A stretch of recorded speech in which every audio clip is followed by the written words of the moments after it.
to Out of the Box with Christine, the podcast for conscious entrepreneurs. Are you willing to step into your greatness? Are you ready to shine? Well, get ready, Truth Seeker. You're in for an amazing ride. And now, here's the host of the show, Christine Blosdale.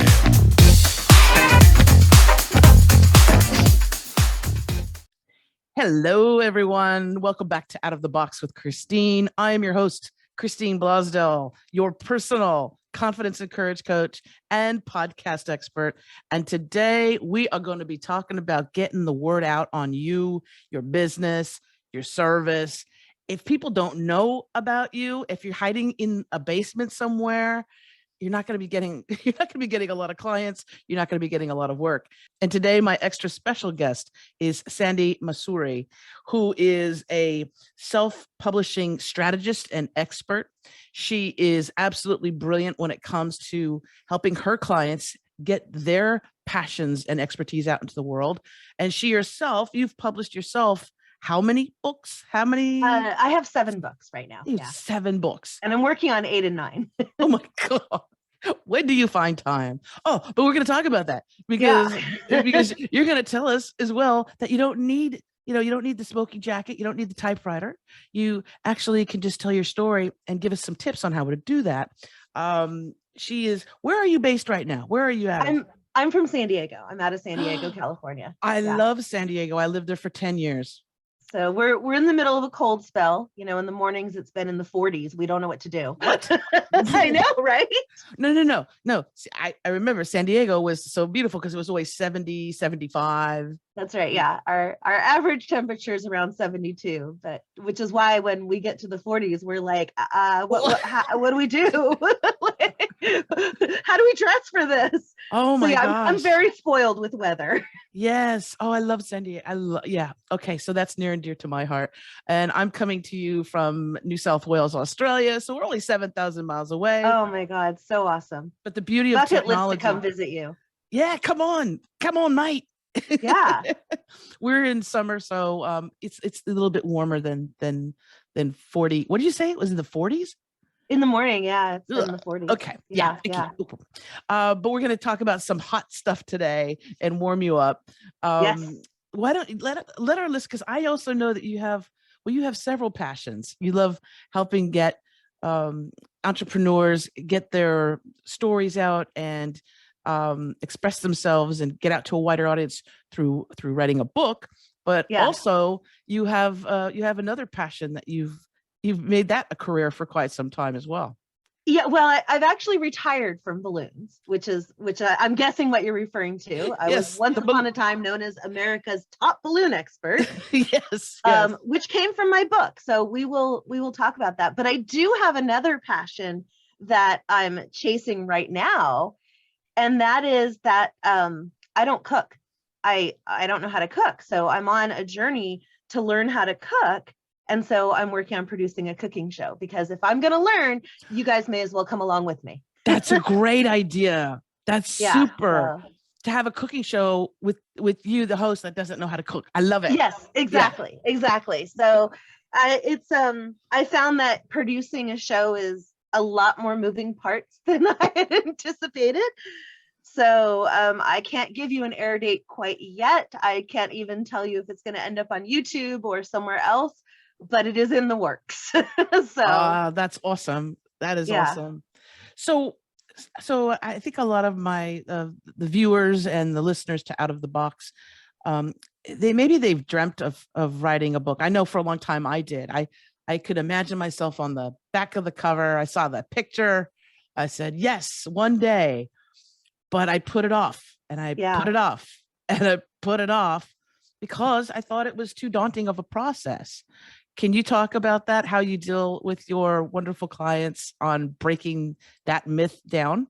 Yeah. So, I mean, so many people, and especially entrepreneurs, we're perfectionists, we're type A, and even more so for women that, we think like, oh, unless I know everything, I can't even say that I'm an expert, right? And so I think that in the first place, we get in our own way about even starting, right? Oh, I don't have enough to say. Who's going to want to read me? So-and-so already did something on this topic. So once we get past that, then it's like, I don't know where to start.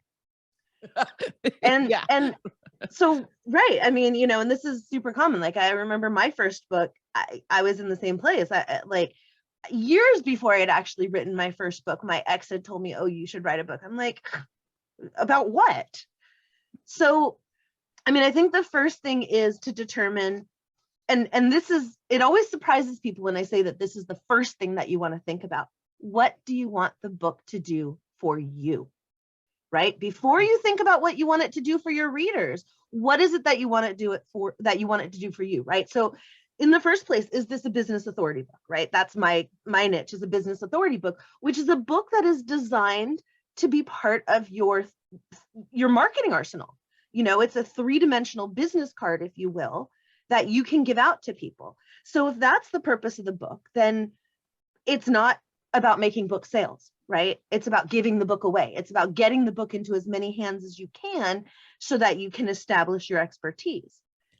So that's the first thing, right? So if you know that the book that you're writing is a book that, yes, it would be nice to make sales. We all want to make sales on the book. And that's not to say that it will never sell or that you won't make sales or that you can't sell it at conferences or whatever. There's a lot of ways to utilize the book, but that's not the main purpose, right? You're not trying to become the next Marie Kondo or J.K. Rowling. You're trying to establish yourself in your space.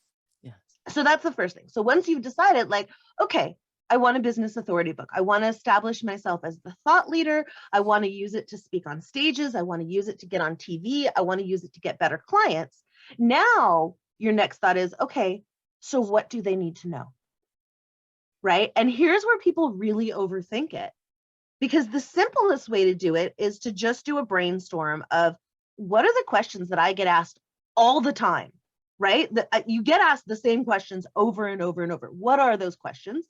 And then what are the questions that I wish people would ask me and they just don't even know enough to ask, right? So for example, this is my first book here, and I don't know if I can get it on camera because of the virtual background. I think I have to like hold it right in front of my face. So it was called, let's see. I kind of hate this thing. Okay.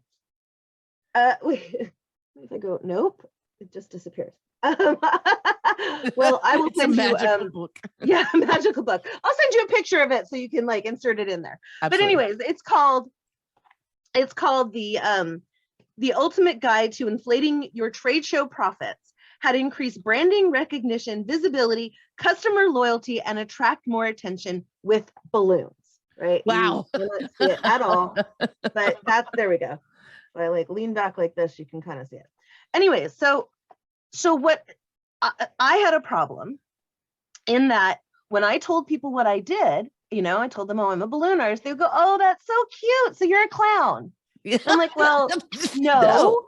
Yeah, actually, I do huge corporate events. I specialize in trade shows and stage backdrops.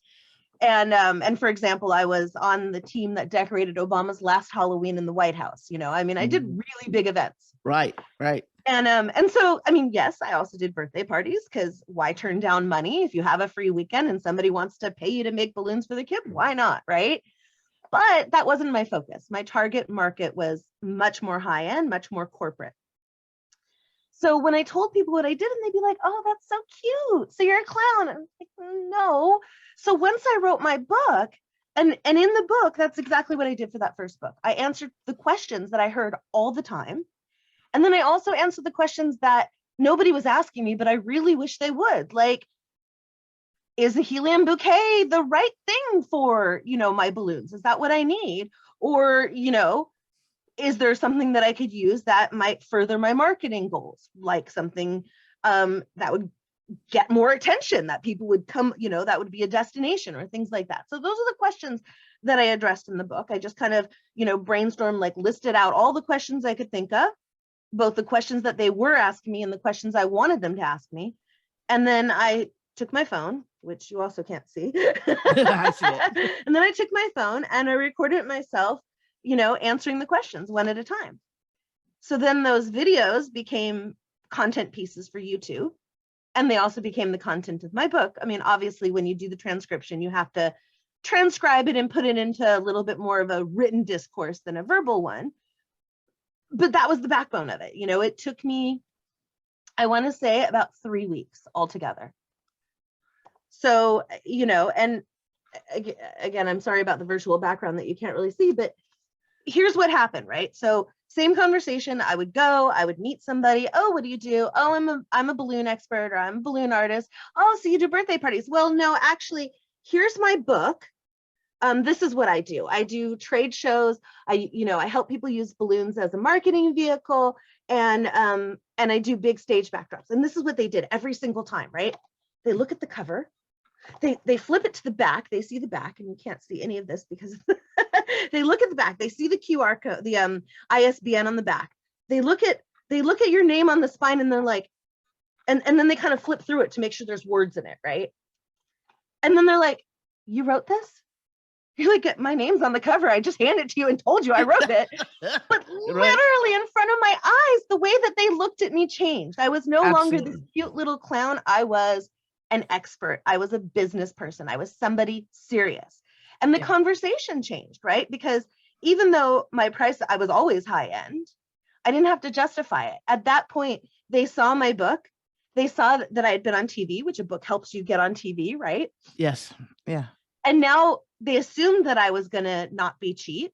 So now the conversation is, can you or can I work with their budget, right? A totally different conversation, right? I mean, especially when you're working with corporate, of course, there's a budget, but there's a big difference between, okay, I've got $1,000 budget or a $10,000 budget or a $15,000 budget. What can you do with it? And, oh, how much is this? How much is that? Why are you more expensive than the guy down the street? Right. Total game changer in the conversation. Absolutely. And also you didn't have to spend all that time answering all those questions. You just go, that's chapter 11. Right, exactly. And then there's that. So it's like, oh, you know what? Be sure to look in my book at this chapter where I'm talking about how balloons react in weather. What are they going to do in cold and heat, so that you can understand why I'm telling you, no, we don't want to do an all foil balloon thing, that is going to be in 40-degree weather in the morning, but then it's going to be 80 degrees in the afternoon. It's going to pop. Right. So, and so with that too, with the clients, I mean, not only does it establish you as an expert, and I know this myself from having my book, right? Yes. Which was number one. Yeah, that shows up good too. It's been my background. It was number one in the US and Australia, and it's an itty bitty, right? It's only 35 pages. So I'm not some, Tom Clancy or anything, or, William Shakespeare, but it did establish me as an expert. It got me on other podcast shows and TV and all that great stuff. But the other wonderful thing is that, like you said, all that stuff that you do when you're onboarding a new client, if I coaching people, I can just give them the book. Right. I can just give them the book and just say, just read this. And when you're reading it, it gives you ideas that you hadn't even thought of. Yeah. Right. Because they're thinking it's one thing. Podcasting is one thing. I got to wear headphones and be in a, dusty studio and spend all this money. And I'm like, no, there's other things that you can do. And also to give them the reason, because that's the thing. Like you said before, what's so important is, why do you want to, what's the purpose of the book, right? What's the purpose of the podcast? What's the purpose of your business? If it's just to make money, you're going to have a hard time, right? Because all startups, especially when we first, get going, you're not going to be rolling in a lot of money. You have to have that passion and that drive and the why. Yeah. Right? Why? Definitely. So even in this, I was talking about, it's not just about making money. It's about interviewing, meeting really interesting people. Maybe some authors that you love their work that they do. It's your opportunity to meet them. You can do it also just for bringing focus on issues that are not being covered. If you love helping people with, disabilities, and you want to have a show focusing on, superheroes, people that are doing something amazing for that, for nonprofit, you can focus on that. You can do anything you want. Yeah. You're literally whispering directly into the brain of your target audience. Yes. Yes. And Absolutely. you have the opportunity to influence them or to, gently guide them in whatever direction you want. So let's talk about what you provide with your clients, because so we have somebody that's watching this on YouTube or listening to us on one of the major podcast platforms, Apple, Spotify, blah blah blah blah, and they're like, okay, yes, I'm excited. I do want to write a book, but now what? I have the passion to do it, but I don't know where the heck to start. Do I have to find some big publisher? It's again that daunting process. Can you walk us through what you do when you have a client in the process to get them to that point? My specialty is self-publishing, so that's my hammer. So obviously I'm never going to recommend somebody find a regular traditional publisher.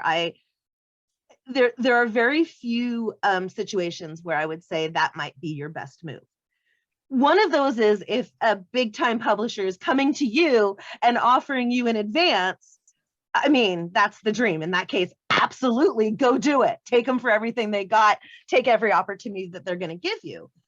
But the reality for most people is that if you do manage to get into a big publisher, it's going to take a couple of years for the book to come out. You're going to lose all control over it. They're going to change anything and everything you want, and you're going to make pennies on the dollar. Right? You're not going to have control.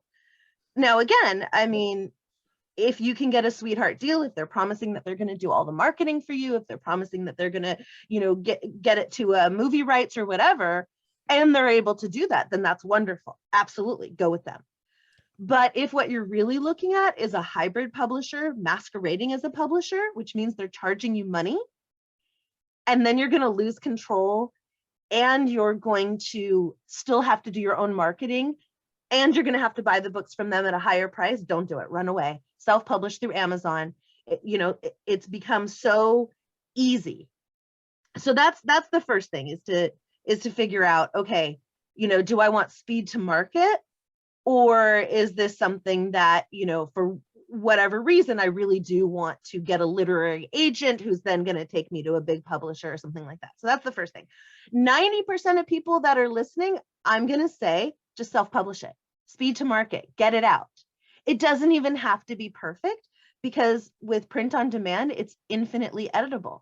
So if you find a mistake in it, you can just upload a new copy without the mistake. And yes, the copies that were already printed will still have the error, but everything else that's printed from then on won't. You don't have to have 10,000 in your garage. Oh, I love that. Yeah. So let's remove that as a barrier to begin with. So then the next thing is, like I said, that brain dump. Get it out of your head, right? And what so many people want to do is they want to agonize over, well, what is the perfect first sentence?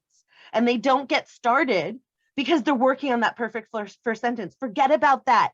Get started, get in flow, get your ideas out of your head and onto paper, whether it's a brain dump of keywords, whether it's just phrases, and then you can start to do what I'm going to call the perspiration, right? So we say writing a book is 10% inspiration, 90% perspiration, right? So the perspiration is where you edit it, where you create your hierarchy. Oh, okay, this is kind of repetitive. Actually, those two topics can be grouped together. So that's going to come later. First, let's just get that out of our head, and you'll see, especially if you're looking at a business authority book and you're talking about that question and answer model, you hear these questions all the time. You're already an expert on it. I bet that if I sat with you for 5 minutes, and I'm speaking to your audience because I know you've already written your book, but I bet that if I sat with you for 5 minutes and said, hey, can you give me a list of questions that people ask you all the time? You would be able to do it in a second. Like, you wouldn't even have to stop and think about it. It would just come out. So start there, right? And then once you get all of the questions you can think of, all of the questions you want them to ask you, all of the questions that you want to answer for them, all of the questions even that are subtly setting you up as better than your competitor, right? So maybe you have, maybe you're insured and most people in your space are not insured. Business insurance or liability insurance or something like that. You can even have a chapter saying, why is it important to hire somebody with liability insurance? So now you've kind of given your prospect this, this extra thing that they're looking for that you answer that your competitors can't answer. Things like that, right? So get that all out And then if you're the type of person that can think on a keyboard, great. What some people do is they'll just like list all the questions. Again, you can organize them later. You can put them into the chapters later and all of that, and then just start answering them. And if you're a person that is intimidated by the keyboard, for me personally, I do better with pen and paper. So I actually wrote it all out, and then typed it up. If you're a person who processes verbally, you can do better talking. Pull out your cell phone and record yourself doing it. So that's where you start. Once you have something, it's going to be so much easier to massage it into shape, to workshop it, to be able to give it to friends or colleagues and say, what am I missing? How is this going? The process becomes much easier than what most people think when they're first thinking about doing it. And then the magic comes in with self-publishing, because you own it. You said, you can edit it, which is great, because, these are printed. This is done. I can't change my picture, even though this is an old picture of me. This is an old one. And I would love to be able to change that. But like what you said, what was so brilliant too, is set yourself up. If it's a business authority, an expertise authority type book, set yourself up and just don't do it tacky wise. Right. Don't be like an infomercial where people go, oh, come on now. You're just. So what I did in my 15, because there's 15 reasons, right, why you need to tap into the power of at the end of it, I talk about basically enhancing your skill set by working with a coach or mentor. So I didn't say hire me and I'll help you create your podcast and YouTube channel. I say it's really important that you work with someone who's done this before, who's done the mistakes and you can learn from them, who knows the shortcuts, who knows the tips and tricks to tell you. And it could be a coach or it can be a mentor. Right. And then at the end, and then of course I say, oh, and by the way, if you'd like to, if you want to learn more about me, you can go to my website. But it's not that sell type thing, right? Yes. And I definitely recommend that you have a call to action in your book. Yes. And here's what I found, that people will opt in from a book to get either something on video or a resource guide or a checklist or something like that it makes sense that it wouldn't have been included in the book to begin with, because it's constantly changing or too big or too image heavy or whatever. And people will opt in for that. Similarly, from a video, people will opt in for something that they can read, something that's text-based. So you definitely want to have a call to action in there, and you want it to be, something that makes sense to your target audience. And for an example of a book that has, I don't have it here, but I'll tell you the name of it, that has absolutely masterfully seeded the opt-in throughout the book and done it in a way that you don't feel dirty, you don't feel gross, but you desperately feel like you need to give up your information to her. It's called Captivate. And this was a major New York Times bestseller. This is unfortunately not one of my clients. I wish. And it's by Vanessa Van Edwards. And so she's talking about how to people hack and how to read people's micro expressions and things like that. So throughout the whole book, she's seeding it with, oh, and if you want this graph of this kind of facial expression, and if you want the graph of this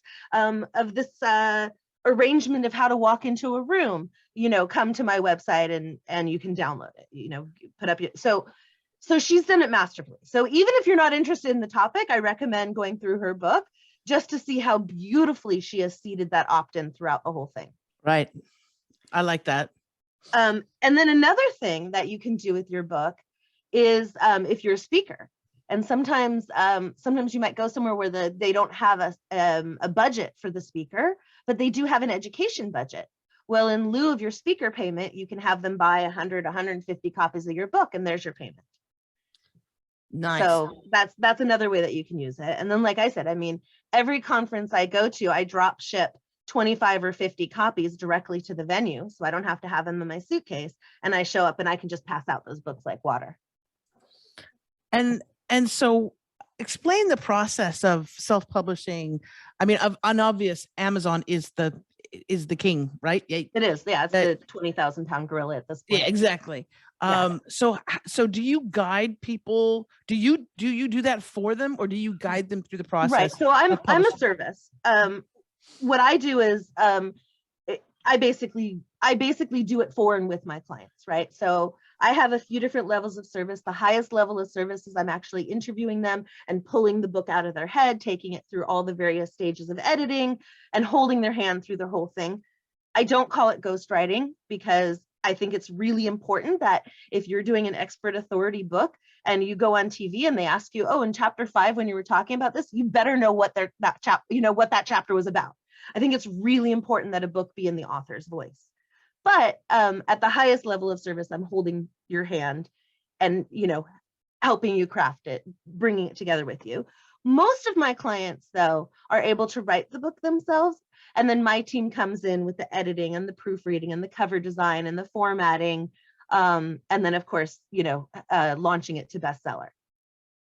So the steps to self-publishing, first of all, like we said, is inspiration, right? Is getting it out of your head, going with the flow, that creative juices, getting your message out there. And then it's the perspiration, editing.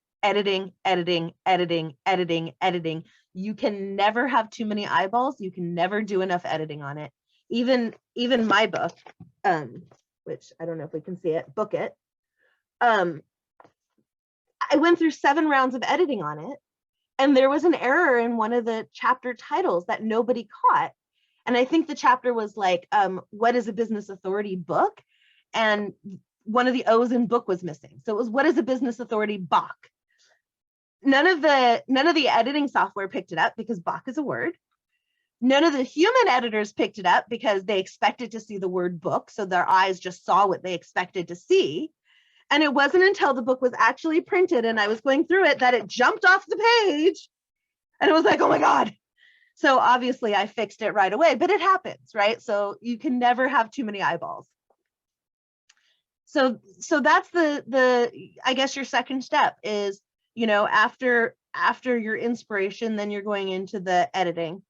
Once you've edited it a couple times, then you want to get fresh eyeballs on it. You want to have your friends do it. You want to have your family do it. Give them a timeline. So also try to keep it short, like nobody wants to read a 500-page book unless it's like, if it's a Harry Potter book, I want it 700 pages. But if it's a business authority book, about 150 or less is good. You want something that is consumable, that they can carry around, but that also has enough pages for the spine to have your name and title printed on it. But yeah, so when you give it to your friends, you do want to say, listen, can you get it back to me within 2 weeks? Because otherwise it can just go forever. And especially if they're doing you a favor, it's nobody wakes up with your dream, right? It's not their priority, it's your priority. So give them that timeline, give it to as many people as you can. And then you're going to find that you're going to get some feedback that you don't agree with. That's okay.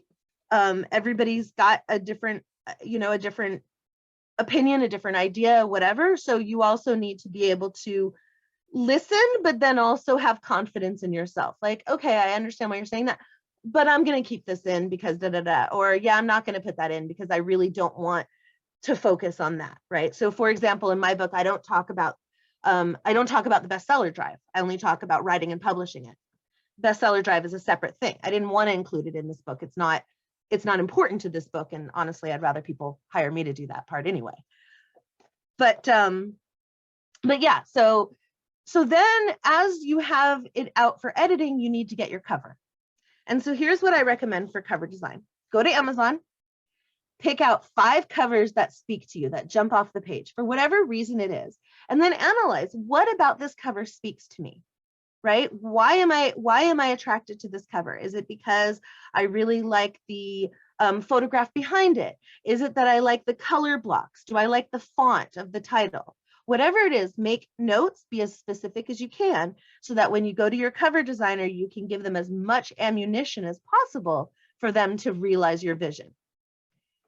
And then the next thing is you got to get the book itself formatted, right? So all of these things you can do. You've got Fiverr, you've got Elance,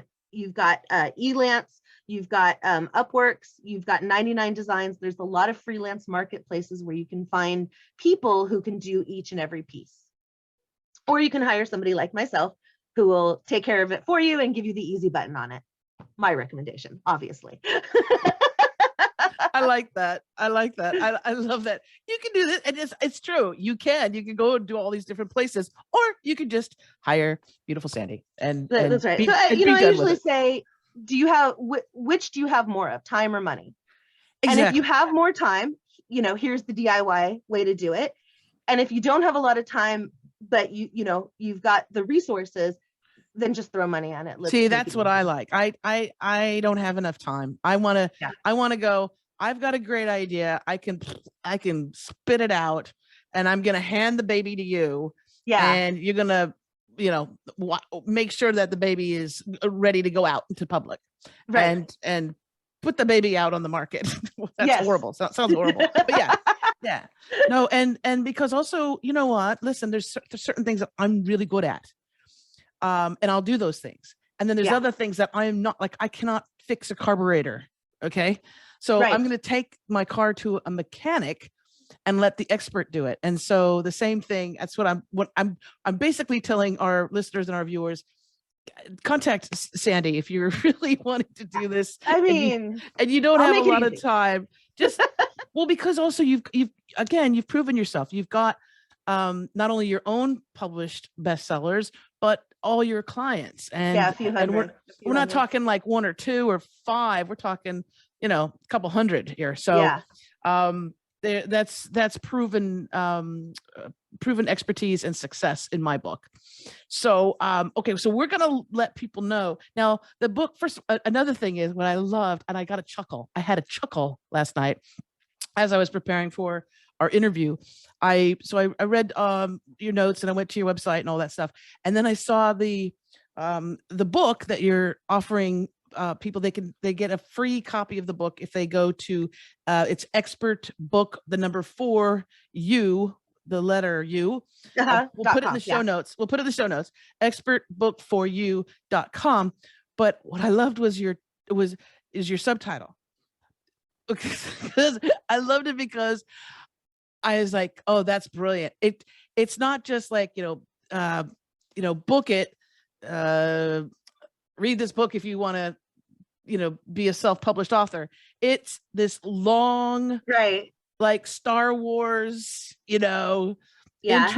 What is how to write and publish your business authority book without going crazy, so that you can get more speaking gigs, get media attention, attract better clients, and make more money. I love that. I love that. I love it so much because you weren't afraid to just put it all out there and cover everything, and it gets your attention, doesn't it? And look, okay, we are in a different age of books. Amazon is our 20,000 pound gorilla, right? We're not necessarily going into the bookstore anymore. So it used to be what cover would jump off the bookshelf, but now you're talking about search, right? You're talking about a search engine. Amazon is the number 1 buyer's search engine, and you're talking about a thumbnail. So if you can get those keywords into your subtitle, then it's, you're just going to do that much better when people are looking for that topic. So here's the thing about the title. Your title is your hook, right? Your title's your hook. It should be short. It should be snappy. It should call attention. It should get somebody to lean in and go, huh? And your subtitle is your promise. Your subtitle should make it really clear who the book is for and what it's about. Oh, okay. Now I'm excited about writing another book. So so it gets addictive. I'm going to be contacting you, Sandi. Oh my gosh, we could talk forever. I want people to go to your website. First of all, you have this beautiful offer of your book, Book It, the one with the long subtitle. People can get a copy of that, right, by going to your website, and I'll make sure we have it listed in the show notes. If people do want to work with me, I have a special discount for your people and followers. Awesome. So they can just contact me and let me know that they come from your tribe, and we'll hook them up with the discount. Okay. Okay. So people, if you want that discount, you got to say, I heard you. I watched you on Out of the Box with Christine. Gimme, gimme, gimme. That's right. But you got to mention the show or my name and you'll get the Yes. discount. Okay. I love that. You're awesome. You are so, so wonderful. And it's so great to see you again. Well, ditto. It's a mutual Yes, admiration society here for sure. yes. We met many years ago in San Diego and at the New Media Summit. And it was that was a lot of fun. And Yeah. you've done so much since then. So congratulations on everything. Thank you. Thank you so much. And folks, again, I'll put the link in the show notes. I want you to check her out, see all the work that she's done, and get your free copy and get your discount by mentioning my name or the show's name, and you'll get that discount. All right, we have to get going. If you want more information about this podcast, you can go to outoftheboxwithchristine.com.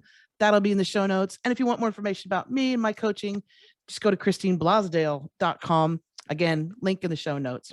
Until next time, as I always say, remember to think outside that damn box. Bye for now.